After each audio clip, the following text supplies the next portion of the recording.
Hai Sobat PUPR, bertemu lagi dengan saya Muhammad Zulfikar. Hari ini saya akan memaparkan materi tentang akuntabel dan kompeten.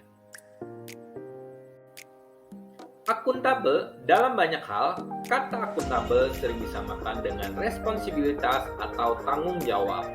Namun, pada dasarnya kedua konsep tersebut memiliki arti yang berbeda. Responsibilitas adalah kewajiban untuk bertanggung jawab yang berangkat dari moral individu, sedangkan akuntabilitas adalah kewajiban untuk bertanggung jawab kepada seseorang atau organisasi yang memberikan amanat.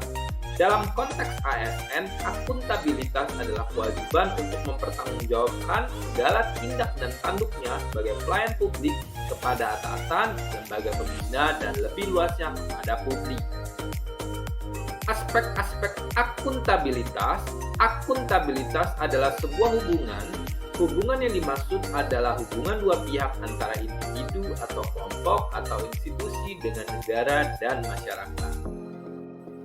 Fungsi utama akuntabilitas publik yang pertama untuk menyediakan kontrol demokratis, yang kedua untuk mencegah korupsi dan penyalahgunaan kekuasaan, yang ketiga untuk meningkatkan efisiensi dan efektivitas.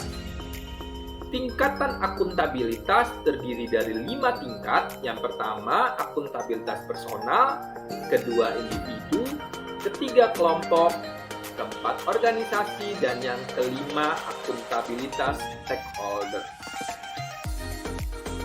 Konsep kompetensi merupakan perpaduan aspek pengetahuan, keterampilan, dan sikap yang terindikasikan dalam kemampuan dan perilaku seseorang sesuai tuntutan pekerjaan.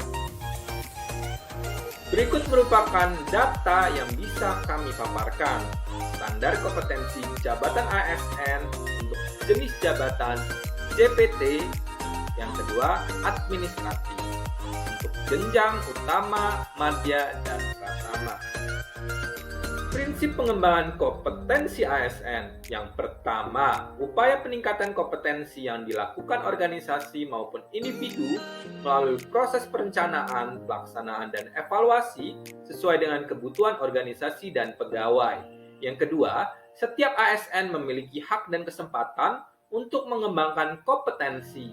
Yang ketiga, diarahkan pada pengembangan kompetensi sesuai kebutuhan jabatan. Yang keempat, pengembangan kompetensi sebagai salah satu dasar dan dalam pengangkatan jabatan dan pengembangan karir.